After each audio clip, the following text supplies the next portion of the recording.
Olá pessoal, eu sou o Ricardo e esse é o blog Pretexto. O nosso convidado de hoje é jornalista, escritor e caçador e contador de boas histórias, Humberto Werneck. Humberto, brigadão, viu? Obrigado a você, Ricardo. Fiquei pensando qual seria a primeira pergunta, como começar. E aí, vasculhando a sua vida, me veio uma frase que eu acho pertinente. Com licença, você conhece o conselho do Lewis Carroll na Alice no País das Maravilhas? Não. Serve para qualquer coisa. Comece pelo começo, vá até o fim, então pare. Vou tentar seguir, tá bom? Ó, começar pelo começo aqui, eu acho que você vai... Essa frase acho que é importante para você, falando em entrevistas, tá? Vou começar e aí você completa. Tá legal. A Paixão, segundo GH, não sendo um romance. Essa foi uma das minhas primeiras entrevistas, talvez a primeira. Foi uma barbeiragem. Eu era completamente despreparado, muito mais do que hoje. E meu chefe, Murilo Rubião, no suplemento literário lá em Minas, meu padrinho, meu mestre em tudo, né? Falou, você vai entrevistar Clarice Lispector. E eu me achava assim muito escritor e Clarice era uma escritora, portanto nós éramos colegas, então eu olhava ela meio de igual para igual assim, né? Quase, né? Aí eu cheguei para ela numa roda de livraria e dei os recados todos do Murilo, mandei um beijo, pedi colaboração para o suplemento. Nessa hora ela era uma pessoa mal encarada, ela olhou assim para mim. Vocês pagam? Ela tinha uma voz assim meio raspante. Aí eu disse, olha, a gente paga. Era uma mixaria, uma coisa... Fiquei envergonhado. E aí fui para a entrevista e eu tinha lido uma coisa que eu entendi mal. Eu li assim meio de orelhada, coisa que jornalistas às vezes fazem, né? Uma péssima coisa. Alguém tinha escrito assim, a respeito do romance A Paixão Segundo GH, que é uma obra primíssima, como a gente sabe. Isto não é um romance, isto é não sei o quê. E eu peguei ao pé da letra. Então, a primeira pergunta para Clarice Lispector, eu nem completei, falei assim, A Paixão Segundo GH não sendo um romance, como não é um romance? E aí ela me passou uma espinafração, uma coisa horrorosa. Eu fui abaixando a cabeça, fui vendo assim a minha minusculidade exposta. Existe uma foto até que rola na internet em que eu tô assim com a cabeça baixa e ela olhando para mim com uma cara assim meio de nojo, sabe? Foi um trauma absoluto. Foi preciso que eu vivesse assim alguns anos, viesse a conhecer Fernando Sabino, Otto Lara Rezende, que eram amigos dela, e que eles me contassem no curso de um outro assunto lá, que a Clarice era uma pessoa difícil. Tá. É aquela velha história o bacana mesmo é a obra, né? É o que fica, né? É o importante, né? Mas para você ver como eu era foca, como eu era absolutamente despreparado, né? Porque eu nunca pensei em jornalismo. Meu projeto era outro, eu queria ser diplomata para bancar a minha vida de escritor, que eu ia ser um escritor famoso e parará. Um Tolstói. Aí eu olhava assim para Vinícius, olhava para João Cabral e falei, eu quero ser esse troço aí. Aí houve um acidente de percurso, que foi uma prisão política, que me afastou de qualquer possibilidade de entrar no serviço público. Eu já estava meio ali no suplemento, me formando em Direito, a família fazia uma pressão para eu ser advogado, porque esse negócio de jornalista, imagina. Uma coisa até meio suspeita. Né? Naquela época? Nossa. E aí acabei me formando em Direito, me escapuli, vim para cá, para São Paulo e caí de cara no jornalismo, numa ótima escola, onde eu conheci alguns dos meus mestres, Ricardo Sete. Você escreveu uma crônica contando essa história com a Clarice, chamado Traumatismo Ucraniano, né? Sim. Depois você entrevistou muita gente e tal. Teve alguma outra entrevista traumática, assim? Alguém que te deu um corte assim, tão abrupto quanto ela? Não, eu me lembro de uma entrevista com Dom Helder Câmara, que era um arcebispo emérito. Um cara que tinha criado vários problemas aí para a ditadura e tal, figura controversa. Eu fui entrevistá-lo e, como sempre, aí já com as manhas de repórter, você deixa para o final espero que você não faça isso, as perguntas complicadas. Claro. Não é? Você vai amaciando. Porque se o cara te corta, você já tem, bem ou mal, você já tem um negócio. Você não vai chegar de cara perguntando, a paixão segundo GH, não sendo um romance. Você tinha que perguntar, deixa pro fim, que ela te dá uma esculhambação, mas já Claro, acabou, né? claro. Aí, Dom Helder Câmara, eu deixei pro fim uma pergunta sobre uma mania que ele tinha é uma verdadeira tara por voos, viagens.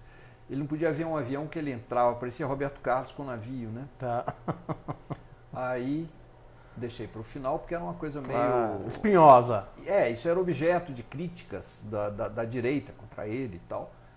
Aí quando eu perguntei esse negócio, ele olhou para mim, ele tinha uns olhinhos enrugadinhos, parecia um papagaio assim, ele olhou para mim e falou assim, vamos embora.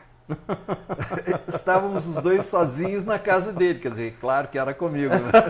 Então teve essas coisas, mas não teve assim nada de muito bom, né? traumático, não, sabe? Já foi suficiente, né? Foi. A aventura de repórter é uma coisa absolutamente engrandecedora, né? Você, por definição, a não ser em casos como esse aqui hoje, você fica em contato com entrevistados que são interessantes, ninguém te manda, em geral, entrevistar um chato e ir num lugar ruim, sabe? Não tem muito isso. O jornalismo pega, na maioria das vezes, a coisa legal. Gente que vale a pena. Lugares legais, coisas legais, pessoas legais, né? Só te corrigindo, se aplica a esse caso, viu? As pessoas legais. Você já declarou que você é devoto de Sherazade, né? Você sabe tudo, cara. Olha, sim, eu não tenho religião, né? Mas eu tenho uma santa padroeira, que é a Sherazade. Por que a Sherazade? Essa é aquela moça das Mil e Uma Noites que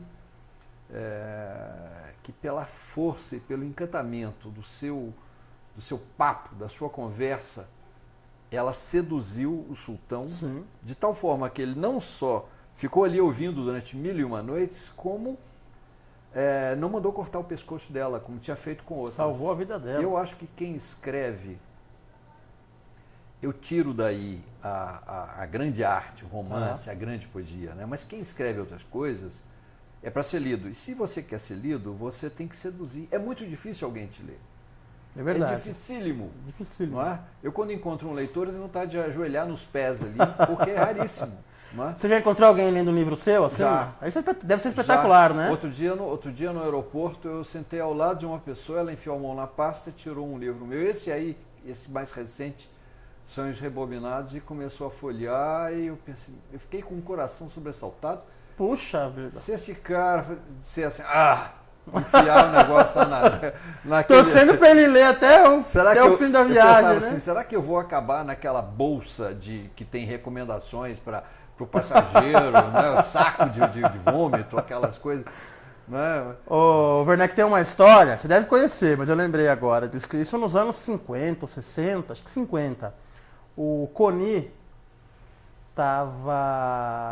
o Antônio Maria estava vindo, né, numa viagem, e aí viu alguém lendo um livro do Coni. Naquela época não tinha internet, óbvio, não tinha nada.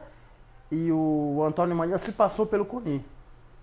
E numa viagem, com uma moça muito bonita, ele conhecia a obra, foi falando como se fosse o Coni.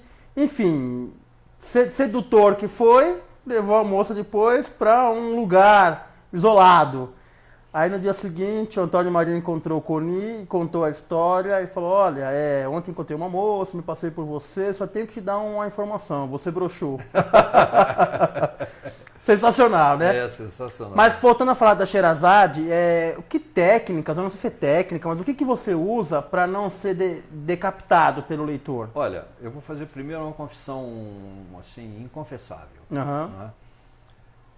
Eu nunca consegui pensar no leitor. Tá. Fulanizar o leitor. Quem é o leitor? As empresas hoje têm, as empresas jornalísticas, elas têm pesquisas que fazem um desenho muito preciso. Né? Eu acho isso meio... Não acredito em nada disso. Tá. Pesquisas que vão assim, o leitor tal da revista tal viaja não sei quantos dias por ano, usa pasta de dente Colgate, por aí vai. Eu nunca consegui pensar num leitor quando eu estou escrevendo. Tá.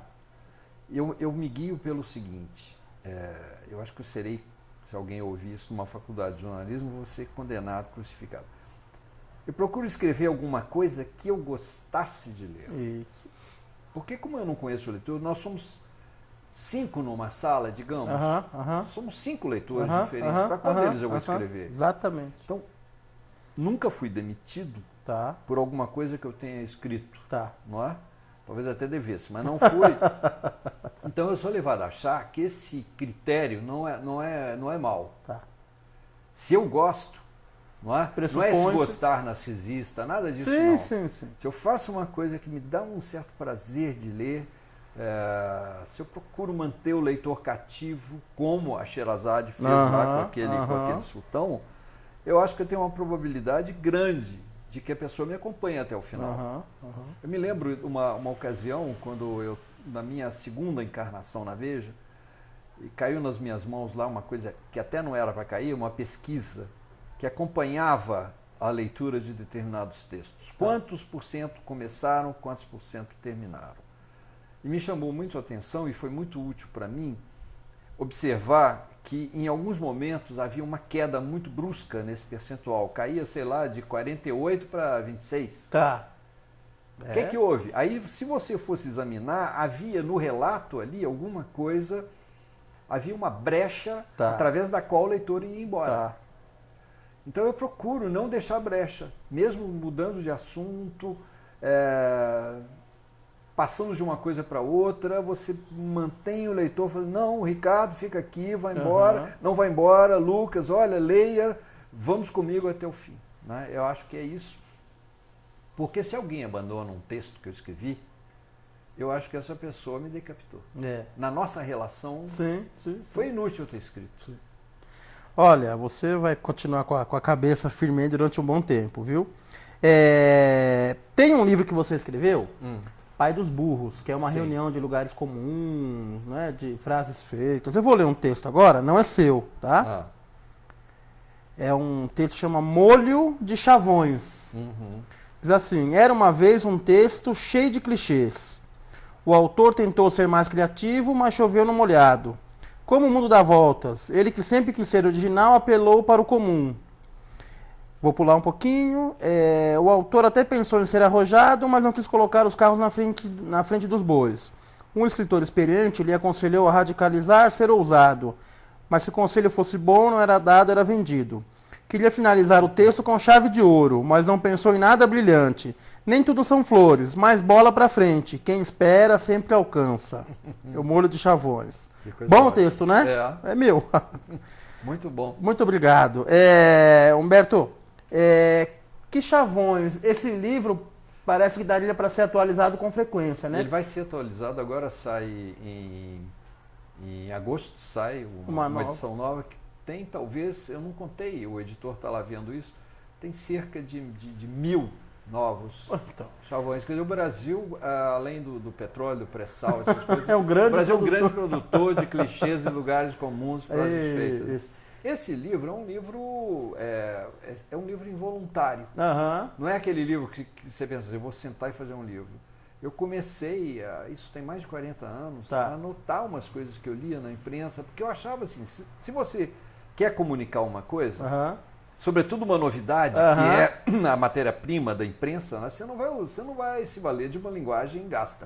Exatamente. É um contrassenso. Exatamente. Né? Aí comecei a anotar sem saber para quê, aquilo foi crescendo, esquecia daquilo, de repente voltava, tinha uns surtos assim de trabalhar nisso. E um tempo atrás, alguns anos atrás, morava comigo meu filho e ele me pediu uma mesada extra. Eu falei, tá bom, mas esse camarada é pedagógico, que ele saiba que isso custa alguma coisa, né? O que eu vou pedir para ele fazer? Entreguei um pacotão, era um envelope cheio de papeizinhos, papelões e tudo, com anotações. E ele digitou. Quando eu vi aquilo em ordem, eu falei, temos um livro. Aí comecei a trabalhar um pouco mais naquilo, já intencionalmente, e a uma certa altura, um editor de Porto Alegre, que tinha sido meu pupilo lá na redação da Playboy, ele viu esse negócio, isso é um livro, já cara. Tá pronto. E vende como diria o lugar comum, vende como água. Tem algum lugar comum que te persegue, que você de vez em quando se vê usando? Algum que sempre te acompanha ou não? Ou você já se livrou? Eu acho que hoje, pelo fato de ter escrito esse livro, eu acredito que as pessoas que porventura me leem, sabem disso, vão ficar ali meio me policiando. Vão, eu Então, também acho, eu também então acho. eu tomo bastante cuidado. E tem algum que te incomode quando você fica lendo assim, um que te incomode muito? Olha, tem uns que eu acho horrendos, porque são, além de lugares comuns, são erros. Aham. Não é? Eu vou te dar um exemplo de um lugar comum que hoje me causa arrepios, mas que já foi original. Tá. Quando se falou pela primeira vez em porões da ditadura... Isso. Fazia sentido, né? Fazia sentido, isso é uma novidade. Claro. O lugar comum, em geral, ele foi um lugar incomum. Isso. E por ser um lugar incomum e ser bom, ele começou a ser usado e gastou como qualquer coisa que você usa demais. Mas tem alguns que são absurdos, assim, do ponto de vista lógico. Uhum. Você falar, por exemplo, elo de ligação. Um elo só pode ser de ligação, senão não seria um elo, não é? Exatamente. Amigo pessoal. Amigo pessoal, Você quer dizer que o cara é muito amigo, não é só amigo, não, é muito amigo. Em vez de dizer isso, você fala essa bobagem, amigo pessoal. Como se existisse um amigo impessoal. Sem pessoal não é amigo, né? Então tem essas bobagens. É verdade, sabe? é verdade. E a gente repete, quem repete com facilidade porque ouviu muito, né? Se você não para pra pensar, você repete.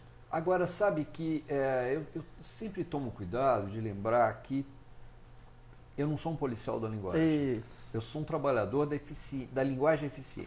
Sim. E então, nessa nova edição do Pai dos Burros, que vai sair, eu até botei um PS assim lá na minha introdução, né, dizendo o seguinte: olha, esqueci de dizer que esse livro é para você também, que gosta de muitos lugares comuns. Vai que você está perdendo algum por falta pesquisar, de informação. Né? Eu acredito que você, estando atento a essas armadilhas da linguagem, essas coisas meio empoeiradas, né, da linguagem, você fica apto a julgar com isso, a fazer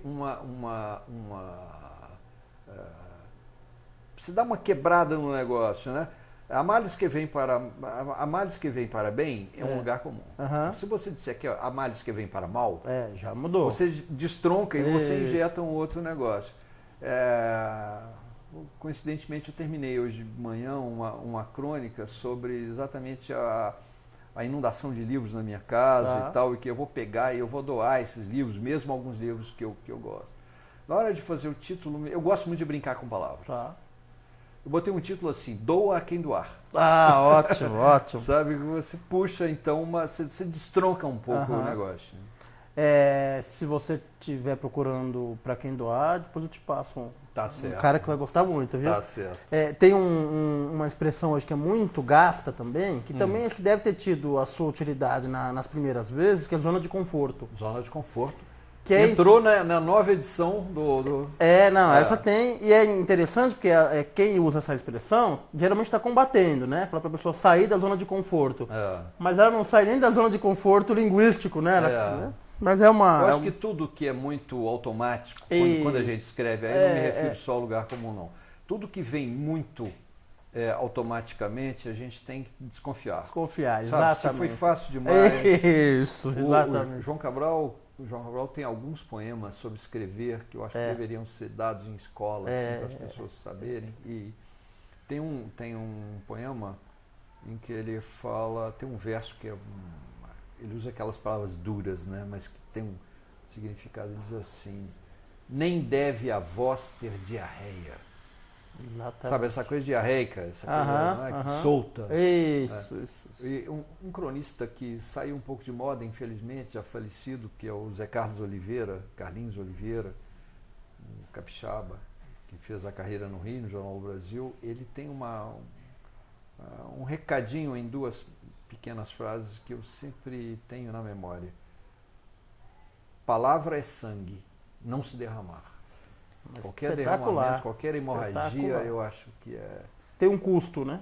Tem um custo. Eu acho que as coisas... eu sou a favor de valorizar a palavra, descobrir estudar um pouco, descer a etimologia. Será que eu estou usando a melhor peçazinha para esse quebra-cabeça que é o meu texto? Sabe? Esse é um trabalho meio flaubertiano, né? O Flaubert fazia isso lá e eu acho que a gente não pode querer um mestre menor do que esse. Falando agora em coisas incomuns, você escreveu um artigo para Globo Rural e numa revista que não é assim literária, né? E parece que teve um desdobramento bacana na sua relação com seu pai, né? Foi. Como é que é essa história, Werneck? Foi assim, como tantas outras duplas de pai e filho, né? Meu pai e eu tínhamos dificuldades que se arrastaram por décadas. Eu já era um homem maduro quando um dia me pediram para escrever numa revista Globo Rural a respeito de uma experiência do meu pai. Meu pai era um ambientalista quando não se usava falar esse negócio e ele tinha uma coisa muito impressionante. Ele pegava passarinhos onde houvesse fartura, caminhava por todo o estado de Minas Gerais, às vezes Goiás, Espírito Santo, para soltar esses bichos num lugar onde eles já estavam extintos ou estivessem em extinção. Bacana. Não é? E eu contei essa história, chamei isso de o espalhador de passarinhos. Bonito título. Não é? E meu pai, quando leu aquilo, aquilo bateu nele de uma forma como uma declaração de amor que é. Não é? Sim. Eu nunca falei com meu pai, eu te amo, sabe? Mas aquilo foi uma maneira de dizer. Ou seja, eu estava ali reconhecendo uma coisa extraordinária do meu pai. Sem nenhuma relação com a reação dele. Quando ficou pronto esse negócio, quando eu acabei de escrever, eu me dei conta de que estava resolvida a minha questão. Sabe, uns velhos rancores de filho em relação ao pai, porque um dia eu vou falar com ele, não precisava, está falado. Está falado. Por quê, Ricardo? Porque um escritor, o que ele tem que dizer é por escrito. Não é? O relojoeiro conserta o relógio, o engenheiro faz a ponte, inclusive aquela que caiu ontem em Minas, né? O escritor escreve. Sabe? O escritor tem a maneira dele resolver as grandes questões. É isso. É a grande função do escritor, Humberto? Eu acho que é. Resolver essas questões. Eu acho que é resolver para ele. Para ele, sim. Porque assim, o mundo, se você parar e pensar, é intolerável. Sim. Tudo errado. Deus fez tudo errado. Sim. Deus, se existiu, é um incompetente. Trabalhou 6 dias e fez tudo errado. Né? E o escritor, quando olha o espetáculo do mundo, o espetáculo da humanidade, vê tantas coisas ali e vê em si também coisas tão ruins, que ele usa a arte como uma maneira de dizer não pode ser assim, tem que ser de outra maneira. Tem uma frase, tem um verso não é um verso, uma frase de Fernando Pessoa que o Ferreira Goulart adaptou para ele, né? A arte existe porque a vida não basta. Né? Ele fez lá as adaptações dele, mas isso é do Fernando Pessoa. Eu acho que é isso mesmo, sabe? Eu me situo, eu sou um cara que escreve, eu me situo sem nenhuma pretensão na esfera dos artistas. Por quê? Porque para mim, qual a diferença? Assim, quando eu era jornalista, a linguagem que eu usava, ou quando eu sou jornalista eventualmente, eu uso a linguagem como um meio de dizer uma coisa para você. Eu acho que quando eu faço uma crônica, quando eu faço um conto, quando eu faço alguma outra coisa, a linguagem, ela não é um meio, ela é um fim em si. É um fim em si. Quando alguém me diz assim, você escreve gostoso. Eu acho que eu me sinto recompensado porque a maneira de dizer é mais importante do que a coisa que é dito. Eu vivo repetindo esse negócio, né? Se não fosse assim, o Grande Sertão Veredas seria uma história de um vaqueiro travesti. É isso aí, é isso aí. Isso muda tudo. Ou você entende? Ou Dom Casmurro. Dom Casmurro. Seria a história de um possível corno. Isso. Resumir a isso, né? Não é, cara. A maneira de dizer é que faz a diferença. Tem um verso do Drummond, que eu vi você citando, que diz assim, ó. Se eu morrer, morre comigo um certo modo de ver.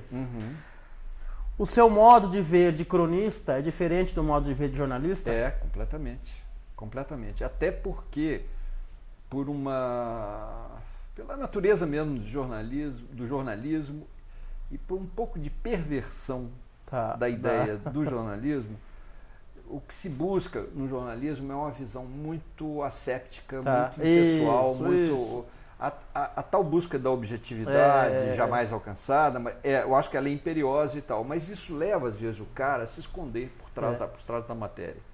Hoje em dia, eu me dou conta de que eu, como jornalista, vi coisas que eu deveria ter contado para o leitor. Entendi. Mas que supostamente, lá na revista ou no jornal, não interessava. Tá.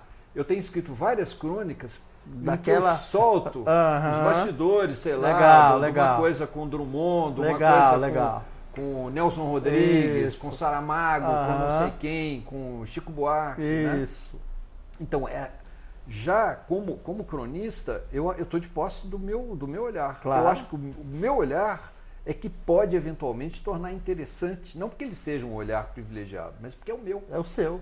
Exatamente. Tem uma coisa nesse verso do Drummond, né, que está num poema pouco lido, chamado Desfile, né?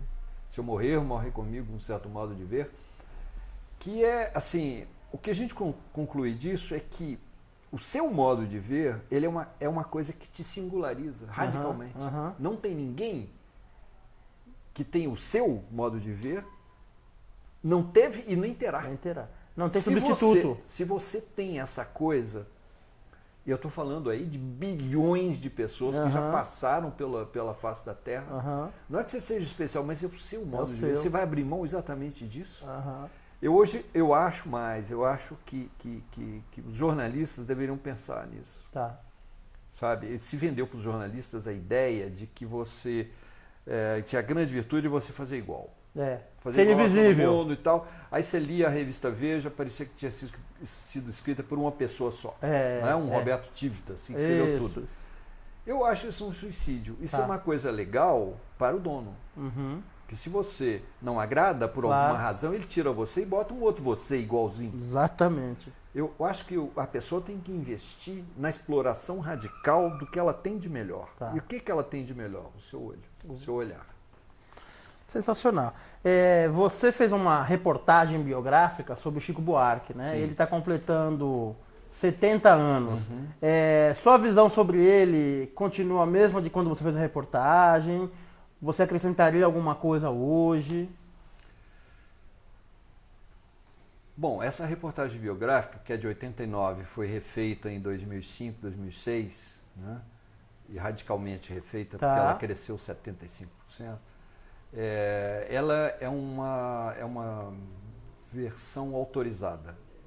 Eu não estou diminuindo, não, mas é preciso que a gente veja a coisa dessa maneira, porque tem observações que eu faço a respeito do Chico, para mim, não estão ali. Entendi. Não é? Quer dizer, outro dia eu fiz um artigo para o blog da Companhia das Letras e pude soltar alguma coisa assim. Quer dizer, a maneira... Quando eu converso com o Chico e falo que a literatura para ele é uma coisa que está cada vez maior do que a música, ele cria caso comigo, ele corta, você entende? Quando eu digo que na leitura do Leite Derramado eu reconheci ele nisso, ele fala que não, não é? Ele não vai falar com você que é Morena dos Olhos d'Água e Leonora Mendes Caldeira, ele não vai entregar. Mas assim, a relação dele com a literatura, por exemplo, para mim, ela é um pouco diferente daquilo que está nesse livro autorizado. Entendi. Sabe? Mas eu tenho uma admiração assim, total pelo Chico. Sensacional, né? Inclusive pela maneira como ele soube incorporar esse lado dele. Não é? Acho que uma pessoa só se completa se ela ocupar todos os desvãos do ser dela ali. Né? Toda E a minha questão com a pintura, e a minha questão com isso, com aquilo, você tem que enveredar por todos os caminhos que te pedem para ir. E o Chico faz isso, sabe? Ele é e muito bem, né? E muito bem, ele não se sente mestre, e ele passa assim ele passa ao largo das solicitações para que ele seja isso, seja aquilo. Isso. Não é? Desde muito jovem, eles queriam que ele fosse uma espécie de um Errol Flynn, né? De um espadachim na luta contra a ditadura. Ele se sentia péssimo nisso. Não é? O Chico é um cara muito na dele, sabe? Eu acho isso bacana. E esse estar na dele não significa estar preso no passado. É um cara que... Alguém disse do Chico uma coisa que eu acho muito bonita, que é a pura verdade, que ele avança arrastando a tradição. Isso é bonito. É isso mesmo, né? É isso. Ele não é um revolucionário como Gil e Caetano. Não é? Nem se pede isso, nem ele se propõe em nenhum momento. Isso.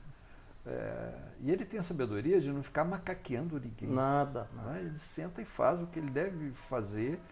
Ele consegue essa coisa dessa monogamia em série, né? Como se fosse uma dona Flor que ficasse um tempo com o marido, só com esse marido, depois outro tempo só com o outro. Então ele divide a literatura e a música muito bem, né? A criatividade dele vai virando de um lado para o outro, que nem uma panqueca. Exatamente. Né? Se ele está fazendo música, ele não pensa em literatura. Que coisa, né? Muito bacana. Não, ele é demais. Você tem algumas crônicas muito interessantes e tudo pode ser objeto de crônica, mas tem uma que eu lembro que chamou muita atenção, é do livro anterior. Se você contasse um pouco sobre o copo de requeijão. Isso é fantástico. O copo de requeijão, não é? O cronista é um cara que tem que saber olhar, buscar olhar, para extrair alguma grandeza das aparentes miudezas. A melhor definição de crônica, hein? É isso aí. É isso aí. Eu vou mais adiante nessa receita, né? Eu acho que o cronista é um cara que, quanto mais ele andar a pé, quanto mais ele andar de ônibus, quanto mais ele sair daquele automóvel, ele se misturar com a vida, mais material a vida vai dar a ele, né? Exatamente. Ele é capaz de escrever sobre uma coisinha. Eu não sei se eu consegui algo grandioso, mas a ideia do copo de requeijão, eu pensei, gente, que diabo, o copo de requeijão acaba sendo, e acabo de ganhar um, né? Pois é. O copo de requeijão acaba sendo um símbolo daquelas coisas que se insinuam na vida da gente e avacalham as melhores coisas. Não é? Então, nessa crônica, para quem não leu, eu digo assim muito sucintamente, você não compra um copo de requeijão, você compra o requeijão. Acabou o requeijão, o copo fica. Isso. Quer dizer, aquilo é uma coisa remanescente, uma coisa que ficou, que sobrou. Não é? E, no entanto, você incorpora aquele resto, não é? E fica ali tomando a sua aguinha. O dia que sua namorada, seu namorado fala, poxa, pega uma água lá na cozinha para mim e tal. O dia que você levar num copo de requeijão, em vez de levar naquele copo bacana de cristal, você pode saber que alguma coisa aconteceu com você. Acabou, para mim acabou. E você não vai... Que nem no alcoolismo, eu digo lá, você não vai ficar no primeiro copo. Isso causou grandes problemas para mim. Causou muita discussão, causou grandes problemas. Muita gente se enfureceu achando que eu estava fazendo referência a tal e tal história da vida real. Um altíssimo executivo da Nadir Figueiredo, que vem a ser a maior fábrica de copos de requeijão aqui desse país, né? O cara se enfureceu e fez uma carta ridícula. Mandou para a revista, era a revista Uma, onde eu tinha escrito isso, dizendo que já que o pobre copo de requeijão não pode se defender, eu vou tomar a defesa do copo. Ridículo, você imagina um executivo ali fazendo a defesa do copo, copulando, né? Horrível, sabe? Então, de vez em quando você tem a felicidade de apanhar na vida real uma coisa não é? Uhum. Cronista não Pra mim, olha, foi sensacional, sensacional. Não, e você, eu não sei onde vai ser o seu limite, porque você fez uma do algodãozinho que fica no umbigo. A flunfa. Flunfa, você descobriu o nome. Sensacional Não, porque isso. aí é o tal negócio. Eu sou apaixonado não pelo umbigo, nem pelo algodãozinho no umbigo, mas pelo fato de que a cada coisa corresponde uma Tem palavra. nome, eu sou um cara apaixonado por palavras. Uhum. Eu tenho um monte de dicionários etimológicos, eu não dou um passo sem consultar, sabe? Eu tenho dicionário analógico, Tá. tudo por necessidade de achar a melhor peçazinha lá pro quebra-cabeça. E aí um dia, umbigo, sabe, numa conversa alguém vai, e aquele negócio? Tudo tem pelinho dentro do nariz, chama vibriça. Pois E não, coisa, né? eu descobri agora com você, viu, da vibriça. Humberto, a próxima você vai escolher, tá? São 3 tipos de perguntas, você escolhe uma, eu faço. Pergunta do título, pergunta avançada e pergunta rebobinada. Eita. Do título, avançada e rebobinada. Não, escolhe por mim aí. Avançada. Avançando no tempo. Tá. Como você gostaria de ser lembrado?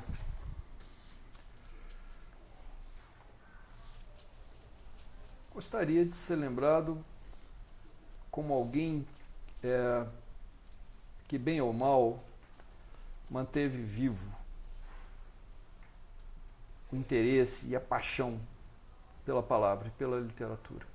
Tá? E que procurou contar boas histórias. Agora eu estou metido numa encrenca maior. Eu fui convidado agora para escrever uma biografia de Carlos Drummond de Andrade. Ótima notícia. É uma notícia desses dias agora e tal, quer dizer, a coisa estava rolando e... Tá tudo certo, já topou? Já topei, Ótimo. Não é biografia autorizada, mas melhor ainda. Mas a família ficou muito feliz com a minha escolha.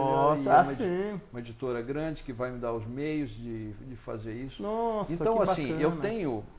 eu tenho 69 anos de idade e feitos esse ano. Fiz 69 sozinho, né? Eu tenho, então, eu tenho 2 anos, que é um prazo curtíssimo, para pesquisar e escrever isso aí. Não é? Isso. Para quem demorou 17 em uma, né? São coisas assim que quando chegam na sua vida, sabe? Tem que aproveitar. São coisas que te enchem de energia. Sensacional. Eu diria assim que é uma espécie de um Viagra metafísico, sabe? Você fica animadíssimo. Eu até os 71 anos de idade eu tenho que fazer, tem um negócio aí.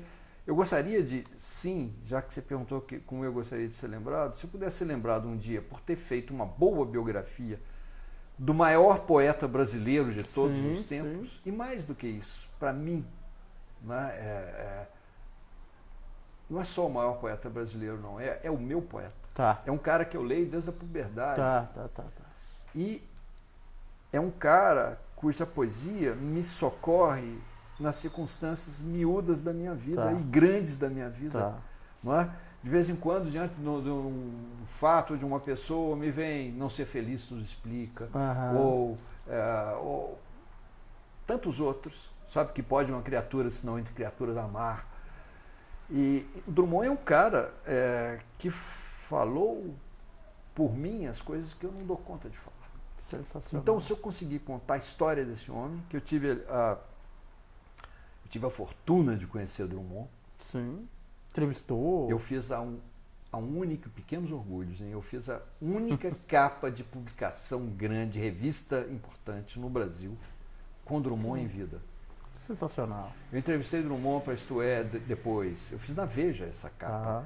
Depois entrevistei Drummond para Isto É. Enfim, é um cara que faz parte da minha vida. Eu poderia escrever uma história e fui convidado e acabei desistindo, uma biografia de Manuel Bandeira, que é eu li sobre isso, era um projeto, né? É um baita poeta e que esse convite veio um pouco na esteira da biografia que eu fiz de um grande amigo dele, que é Jaime Elvale. Mas Santo assim, eu sou mais próximo, eu não só acho Drummond mais poeta, melhor poeta, mas é pessoal. Com as carnes mais firmes ali, né? Como é o meu poeta. Legal. Bandeira é um dos meus poetas. Sim. Né? Não é Drummond é o. Né? Para encerrar, Se eu fosse escrever uma biografia sobre Humberto Werneck, qual seria um título adequado? Cara...